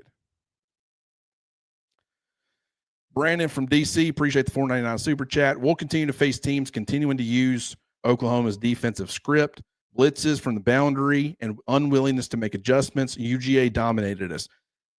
That is true. And not only that, but multiple. They were bringing a safety and a linebacker. Like they were really hammering that they were going to overload and they were going to win the numbers game as far as bringing pressure. And they had the secondary, which I didn't think that their secondary is much improved over the course of the season. You know, Ellis Robinson's playing way better football than he was in that first matchup. Like they have some dudes in the secondary, but they said we'll be able to man up on those guys, bring that pressure, and we believe that you won't have anything available downfield where Ty's got to hold on to the football.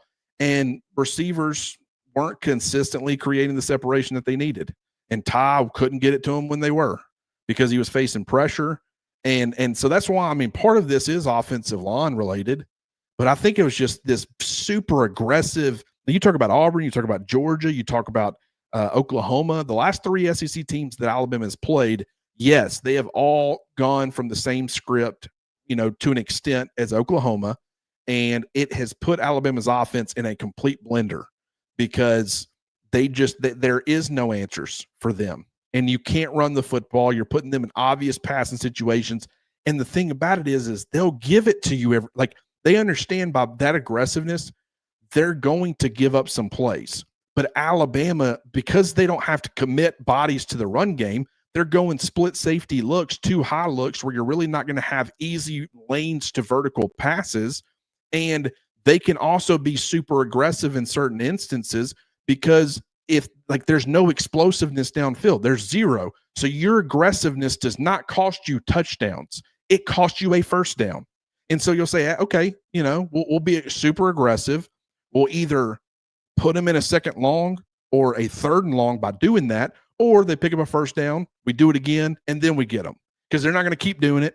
They're not going to do what they did the first time against that when Georgia played or Alabama played Georgia. They're not going to do all this craziness on third downs.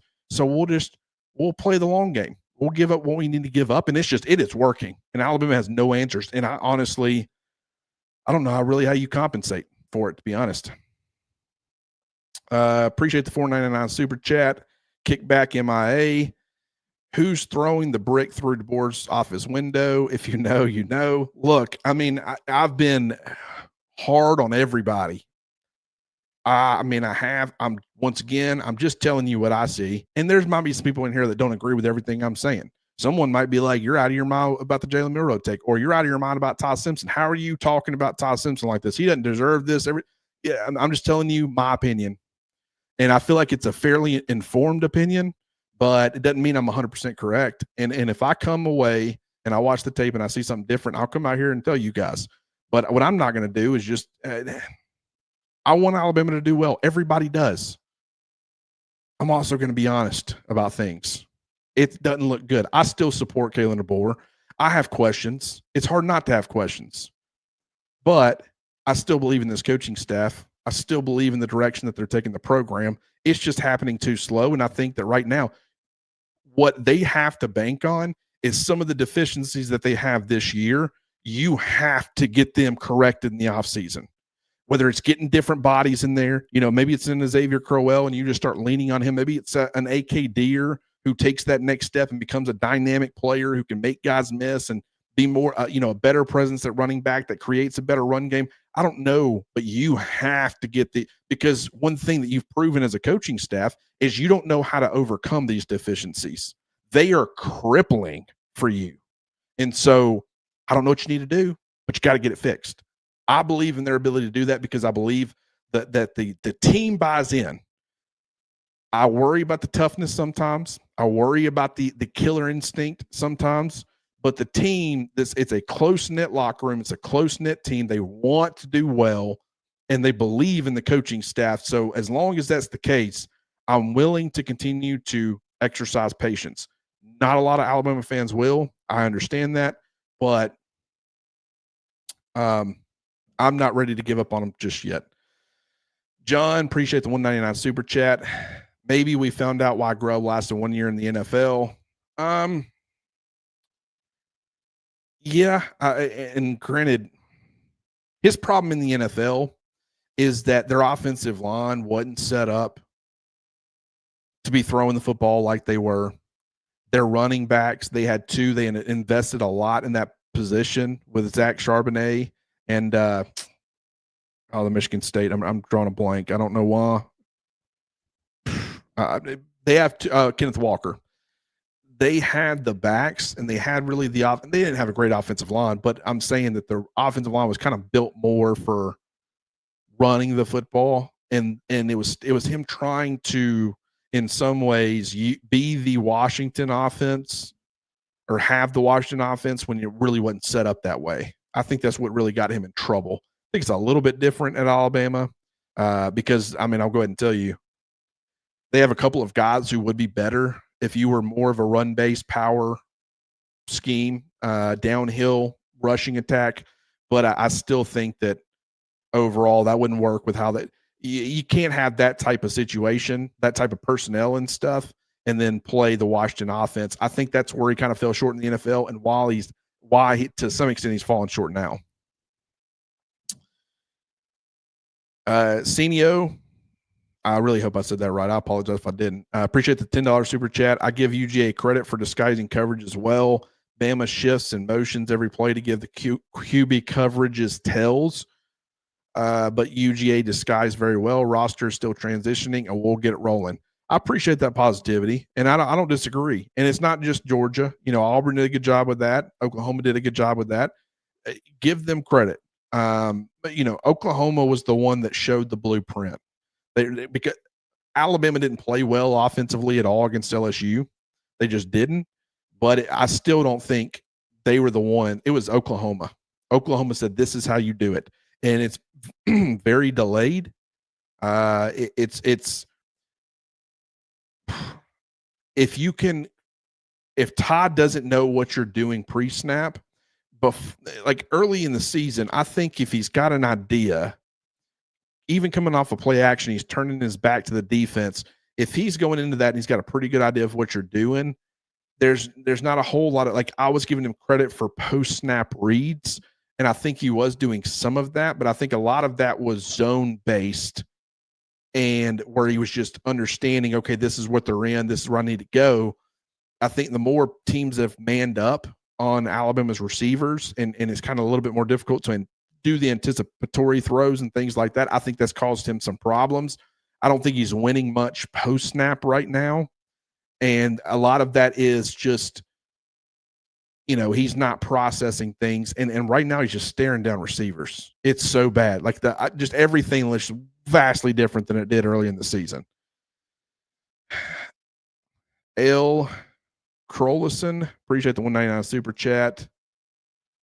Perry, appreciate the $5 super chat. Ty said post game that he knows we are the best offense in the country. Has he seen the last 6 games? You can say that all you want to. I'm tired of people saying the right things. He's a robot with his answers on a lot of this stuff. That's great to hear. If you're the best offense in the country, tell me why you're not playing like the best offense in the country. In fact, tell me why you look like one of the worst offenses in the country, especially from a run game standpoint. I like the confidence. I mean, you appreciate that, but it's like, no. I mean, fans aren't buying that crap. They're just not going to. I don't like that at all, to be honest with you. I would have liked it more if he'd have said, we're not playing good football right now. That's the bottom line. We're going to get back in the lab. We're going to try to figure out a way to get this stuff fixed. This is unacceptable. But this whole, like, oh, we know we're more talented than we it's like, sure. I don't disagree. I mean, you're a 5-star talent who is playing really good football early in the season. You have one of the best wide receiver cores in the entire country. Your offensive line's littered with 4- and 5-star players. Sure, there's some deficiencies as far as like different body types and what they do well versus what they don't do well. Like, yeah, I mean, your running backs, they're all former top 100 recruits. I mean, you're supposed to have one of the best head coaches in college football, along with one of the best offensive minds in college football. You explain to me why it looks the way it does. Because, I mean, I don't care what it's. I don't care if we're one of the best offenses in the country. You certainly aren't playing like it. Quite the opposite, in fact. Ricky Evelyn Shepard, appreciate the $10 super chat. Jenny Nickel, appreciate the $2 super chat. Offense runs better and hurry up, ? Why so long making check? They didn't do that as much in this game, Jenny. And first of all, I appreciate you and, the comments on Twitter, the engagement, the comments on here. Thank you so much. Because, you're that we have so many, but I see your name all the time. And I just want you to know how much I personally appreciate you and how much we, as a channel and stuff, appreciate you. I will say in this game, no hurry up, but this idea of, taking a lot of checks and doing a lot of those things, you didn't see that a whole lot. They were snapping the football with, probably 10, 12, 13 seconds left, like nothing crazy. And I think late in the second half, you did start seeing it trickle down a little bit. Actually, now that I'm thinking about it, they were getting blown out so bad by that point. I was barely paying. I was fan watching at that point. I wasn't watching and analyzing what they were doing. I was simply just saying, are they going to move the football? Are they going to make this respectable? Please, for the love of God, just have them do something. So maybe they did, but early in the game, I just didn't see a whole lot of that. Really felt like that was kind of by design, that they said, well, hey, we don't want you doing a whole lot of that in this game because you were winning early doing it, and you haven't been winning as of late. So I don't know. I appreciate you so much, though. All right, Ty Simpson is not good. Appreciate the $9.99 super chat. You're using one game as an example. Texas A&M said beat him with his arm, and he did. And Ty never had a performance with his arm or legs than Milroe had versus UGA in 24. Oh, man, I'm going to go ahead and tell you once again, you're not right here. Not in my opinion, and you're not going to convince me. I watched way too much of it. Milroe did some good things at times. And don't say the performance that Milroe had in the 2024 UGA game. He had a half of football that was really good. And he had a Ryan Williams made that play at the end of the game. I mean, just a miraculous, crazy, awesome play by Ryan Williams. Give Milroe credit for throwing it up and letting him go get it. But we're not. What we're not going to do is just act like that was some miraculous play by Milroe. That was the play was made by Ryan Williams there in the first half. I will go ahead and I will fully acknowledge he had Kirby's head spinning, because as far as the short to intermediate and just a lot of things that Alabama had seemed to be limited with, he was doing. They were attacking his legs. They were taking away the deep ball, and they were trying to make him beat them with the short to intermediate throws. And not only was Milroe getting some things over on him as far as his legs, but he was dicing them up in the passing game as far as what they were giving him early. And that's why when that game was done, I said, I don't care what he did in the second half. Yes, things fell off, but it fell off for all of Alabama. I almost felt like that they called the dogs off a little bit. Kirby was able to go for it on fourth down the entire second half. I was very much I was saying, if Milroe continues to play like this, or even a fraction like this, he should win the Heisman Trophy. One of the best halves of football I've seen. Let's not act like that was the norm for him. I think Ty Simpson in that Georgia game did some crazy good things. Some things that I guarantee you, if you sat down with an NFL evaluator and you say, were you more impressed with what Milroe did against Georgia in the first half or what Simpson did against Georgia in 2025? Which one are you more impressed with as far as translatable skills to the NFL? I would say a huge chunk would say I was way more impressed with Ty Simpson. But at the same time, Ty's falling off too. I'm just not going to, what we're not going to do is make it different. You're not going to convince me that it was different. It's both of them. And it's crazy because they had crazy good performances against Georgia. And then just for whatever reason, it slowly started falling off after that.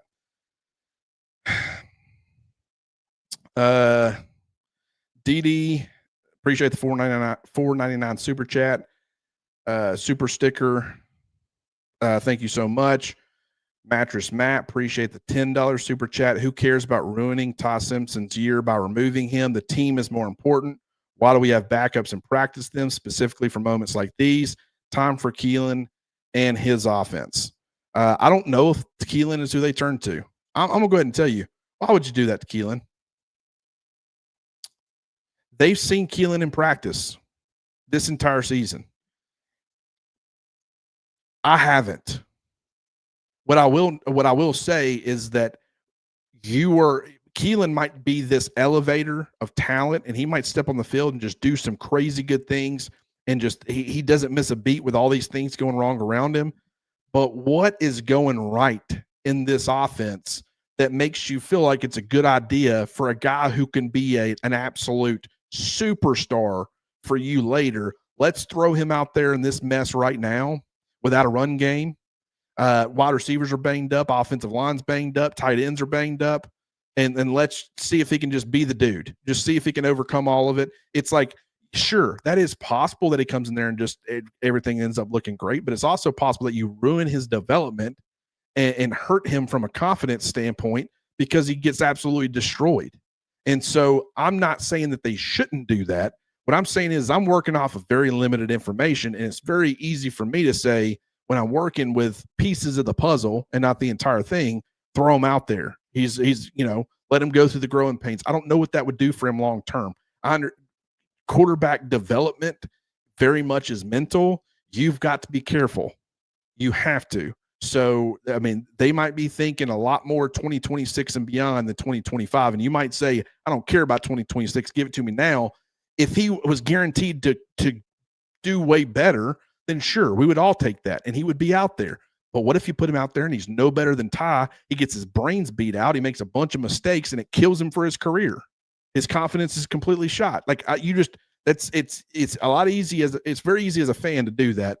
I am always going to side with let's be careful.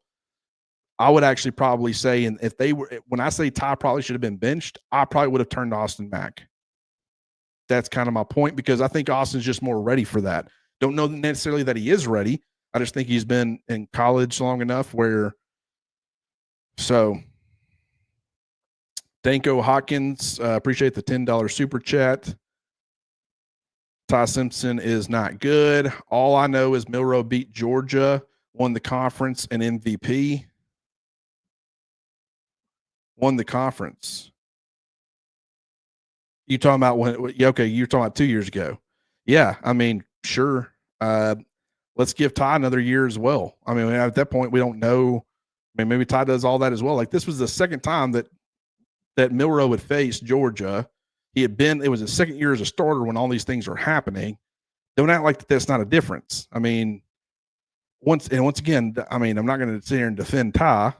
It's both. Once again, Danko Hopkins, appreciate the 99-cent super sticker. Freedom Van, appreciate the $2 super chat. Still think Bama should be in over Notre Dame. Go Dogs. Good win for you guys tonight or today. Great win for you guys. Mad respect. I mean, that's how it's supposed to look. Come in ready, prepared, focused. And I will say, one thing Georgia had working in its favor that Alabama didn't was the fact that they had a lot of pent-up frustration with Alabama. And what was Kirby dealing with? He started his career 0-2 against Kalen DeBoer. Everybody said the second Nick Saban retired, that's over. You know, Alabama's reign over Georgia, that's officially done. And then he beats them in year one. Okay, that's in Tuscaloosa, though. And they almost made a comeback and beat them. Let them come to Athens. Let's find out what happens. Alabama went into Athens and handed them a loss. And it's like, if that's not when you were going to get them, are you ever going to get them? And so there was this idea of like, I mean, and what did Kirby say after that game? He didn't let it bother him. He's like, oh, well, how many other teams have a good record against Alabama? And just seemed to handle it fairly well. Didn't let it bother him, but you know he put that in the back of his mind. You know he did. And this was a chance to say, hey, last time we got them twice in a season, what do? We got the better of them in that game and we won a national championship. We got a chance to do that, and they have some deficiencies, and we're going to come out prepared. We're going to cause them some problems on both sides of the football. And we're going to figure out a way to win this game big. I give you guys a lot of credit for that. I really do.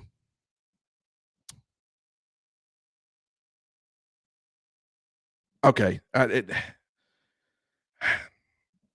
Ty Simpson is not very good. Appreciate the $4.99 super chat. Stop it. Milroe put up numbers versus UGA that had never been done versus a top 5 AP in history. You folks funny, always trying to discredit him. He had limitations, and it limited the offense. Did he elevate himself in his production to where he carried the team on his back at times? Yes. If it was a defense that would allow him to operate the offense through his legs, yes, he was going to put the whole team on his back if he needed to, and he could carry. But the second you took those legs away, he was not the same player. He was not an elevator unless it was a defense that struggled with mobile quarterbacks. And so, like, when you talk, like, there was not a single type of defense that Bryce Young, he might have an off game, but he was effective against everybody and how he won. He was a consistent elevator. That doesn't mean that he didn't have deficiencies and shortcomings. And if he had an off night, you know, Alabama had an off night.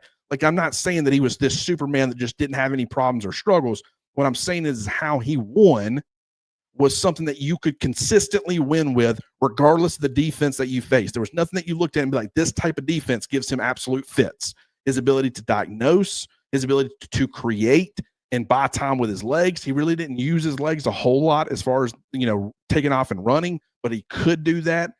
But just the way he won was something that was so difficult to consistently defend. And it's the reason he was the #1 overall draft pick. And the difference is Jalen Milroe being a 3rd-round draft pick that almost fell out of the 3rd round. That tells you everything you need to know. And it's because there are shortcomings and limitations as far as the processing and seeing it. And the NFL team said, man, the physical tools are crazy good. But I mean, at bare minimum, it's going to take him a long time to learn the mental side of it where he can consistently be effective. And if he ever does, he's going to be a really good player in the NFL, a really, really good player. There's no guarantee that happens. I'm just telling you what I'm seeing. And he can put up a great game here or there. There was no consistency with it. There's no consistency with it from Ty. None. So, I mean, a great game here or there, it's not going to do much for you. Mac Jones. He was surrounded by tons of crazy talent, but one of the things was he was consistent. Tua, did he have his off nights? Yeah, but he was super consistent. Super consistent. And when things weren't going right, nothing was going right for Tua when he came in the second half against Georgia in the national championship as a true freshman. All of the things around that true freshman, Jalen Hurts had been in there and he wasn't doing well at all. And no one was helping out the quarterback. I mean, Georgia had obviously scored some points, and one like the run game was doing a ton to compensate for Jalen Milroe's shortcomings in that game. They end up benching him. True freshman comes in. He's dealing with the same circumstances. He goes out there and he throws an interception pretty early, but he was an elevator. He picked everybody up. He said, "No, everything's going wrong around, but I'm going to figure out a way to put this team on my back and get a win." That's how you go top 5. That's how you go top 10. That's how you go number 1 overall. That's how you do it. Ty's not playing like that. Jalen didn't play like that consistently. And that's why that was a 3rd-round pick and a guy that we don't even know how that's going to end up looking. All right.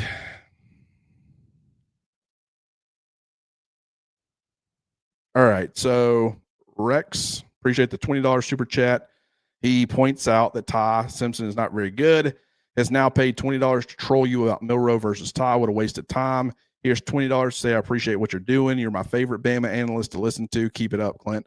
Thank you. And yeah, it might be trolling. I don't know. That's his opinion. I'm just electing to go back because I went through this last year. I didn't feel any differently. And this is once again, I don't like bashing Ty. I don't like bashing Jalen. It's what they are. I'm just trying to be. I don't want anybody to think I come up here and I try to, I try to tell you what it is. And some people don't like hearing that. But just know I'm speaking my truth as honestly as I can. I don't have an agenda against anybody. I don't want anybody that wears crimson to do poorly. I'm just telling you what I see. And what I saw and have seen are shortcomings, and they're not being overcome. And that's way more than Ty. That was way more than Jalen last year. It's 2 years in a row. It's been a product of a lot of things. Kevin Berry, appreciate the $5 super chat. And thank you again, Rex, for saying all that. I really appreciate that. I love all you guys, and I appreciate all you guys for being here. I really do. And that includes you. Ty Simpson is not very good. We can disagree, and that's totally fine. I have no problem with that. You're entitled to your opinion, and I respect it. So, I mean, I appreciate the back and forth. I really do. Kevin Berry, appreciate the $5 super chat. Ty was not going through progressions or looking off safeties, locked on one target only. He was very much locked on one target. Yeah. And I'm not saying that was like 100% of the time. What I will say is it just felt like it was pretty consistent. And that's been the case for, really, I guess, since Oklahoma, he started to do it. And you really haven't seen the improvement that you needed to from him on that front. But that has definitely been a problem. Mattress Matt, appreciate the $5 super chat. So winning isn't important to you. It's all about taking care of recruits. That's a losing mentality, biatch. No, winning is very important to me.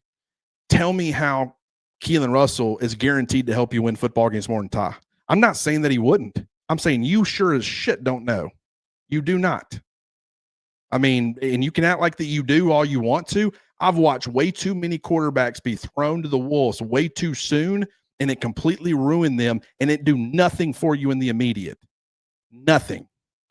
Bryce Young, from the second he got drafted by the Carolina Panthers, was the most talented, best quarterback the Carolina Panthers had to offer, period. He got thrown out there too early, and it almost cost him his career because he ended up getting benched. And getting benched and watching it for a little while, he was able to learn some things. He was able to get past some of those mental blocks. He gets back out there. He performs a lot better towards, down the stretch last year, has had his up and downs this year. He's not fixed by any means. Nowhere close. But I'm saying I've watched that type of thing happen way too often, and you can't tell me winning is not important, because I'm going to go ahead and tell you winning is exactly what I think the coaching staff's trying to do. Ty is the guy that has all the experience now, and he has shortcomings, but if they really felt like that Keelan Russell would help them win football games more right now, they would turn to Keelan Russell. They're seeing it all in practice.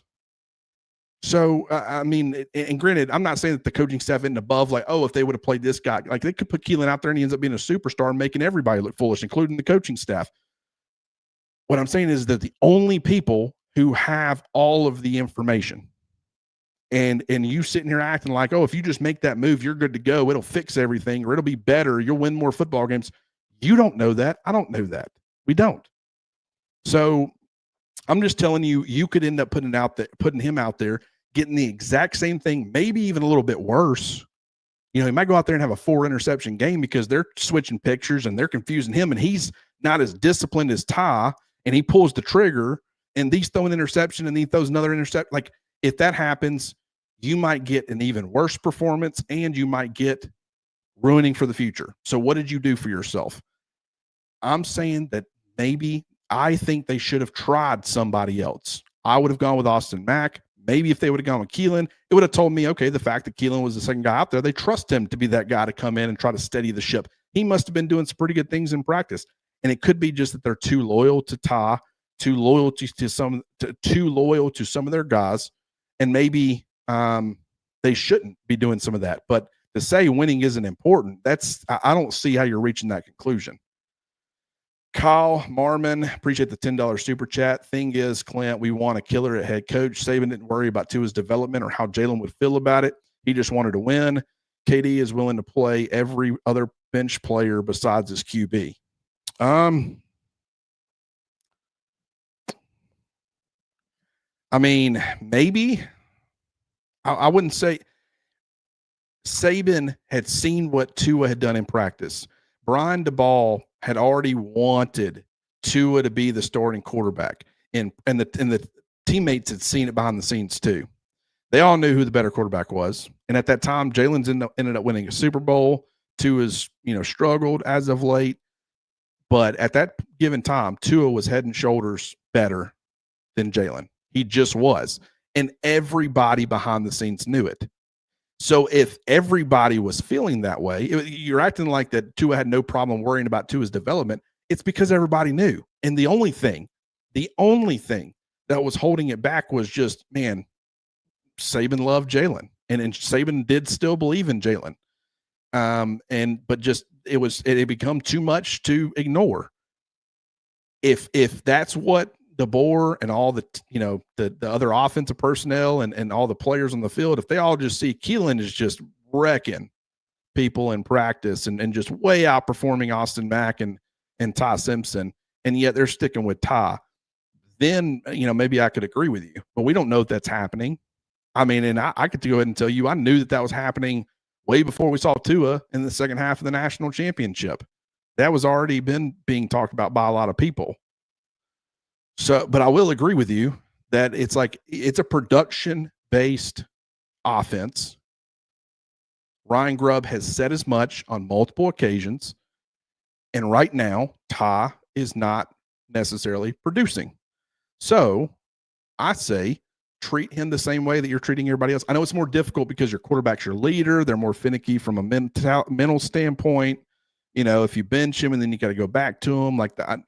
You can shake his like quarterbacks are treated differently. They just are. A lot of that stuff is paid attention to a lot more. But I still think that they should probably have tried somebody else out. I really do.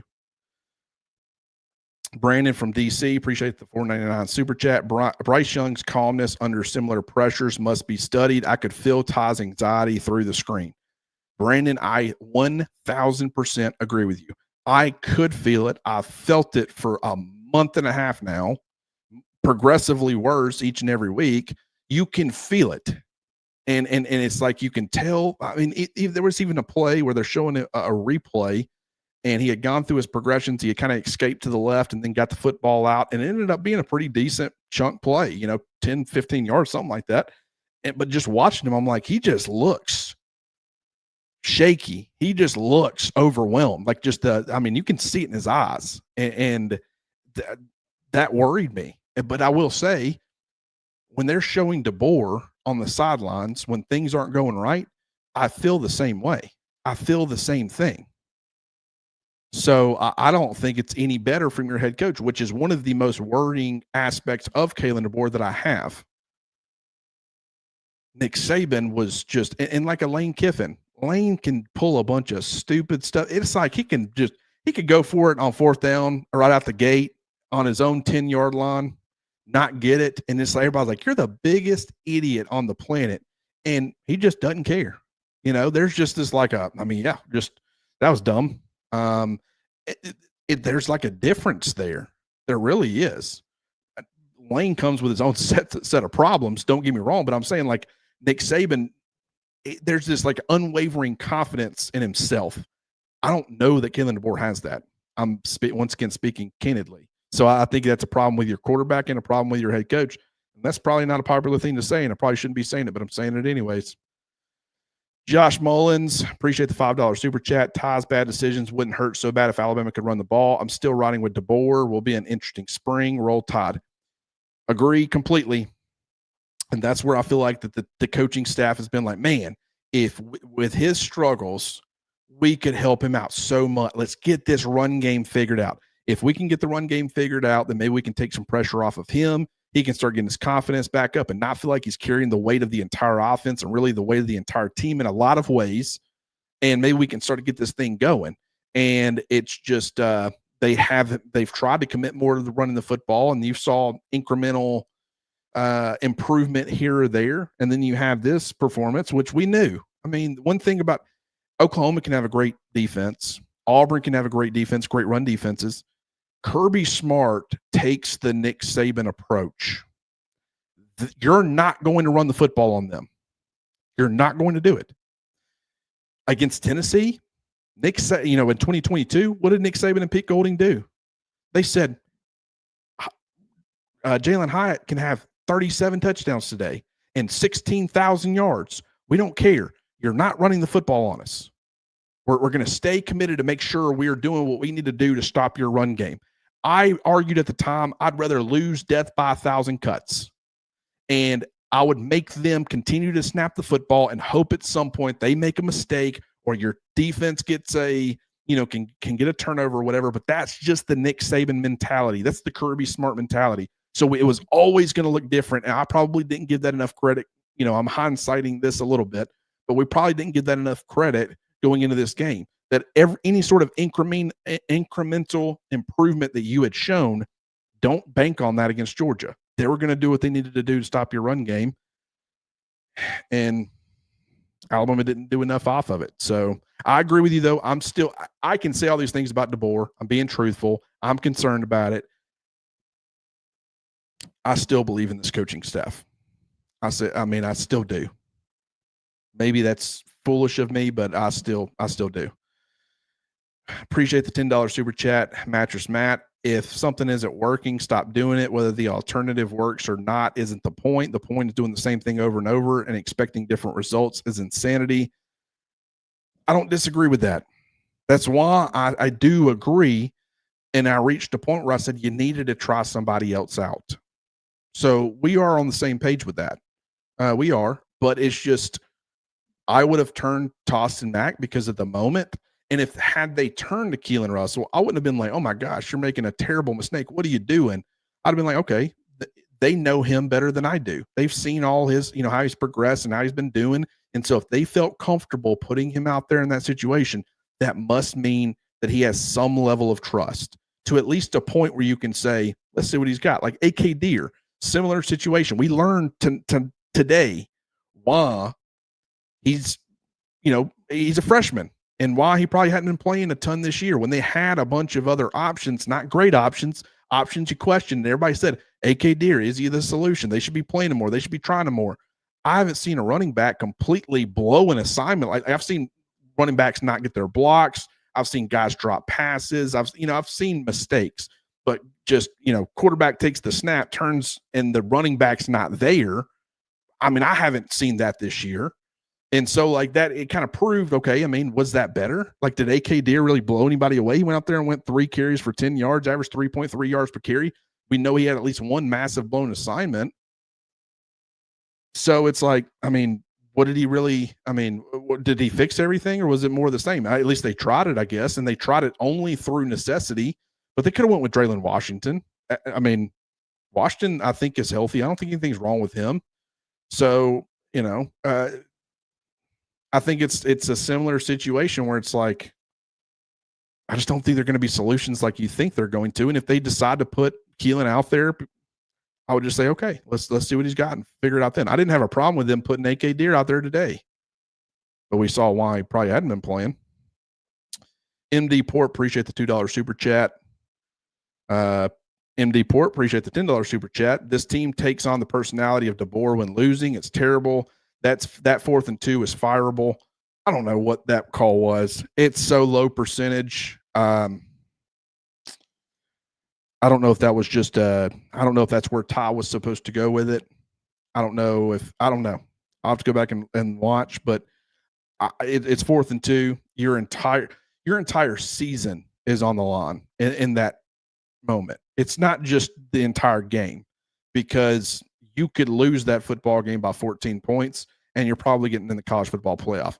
But if you don't get that and you give up a touchdown, which they did, you very well could get left out of the playoffs.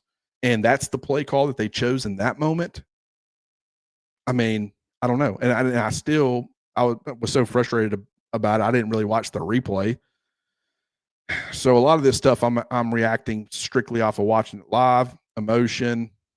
And when I remove emotion and watch the tape, maybe I come away feeling differently on some of this. But I agree in the moment. I didn't like it at all.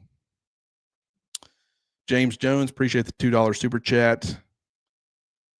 Joshua Elliott, appreciate the $4.99 super chat. 2 years of offensive regression with 2 different quarterbacks. Feel like it's DeBoer's scheme. Lane scores 40 with our talent. Thoughts?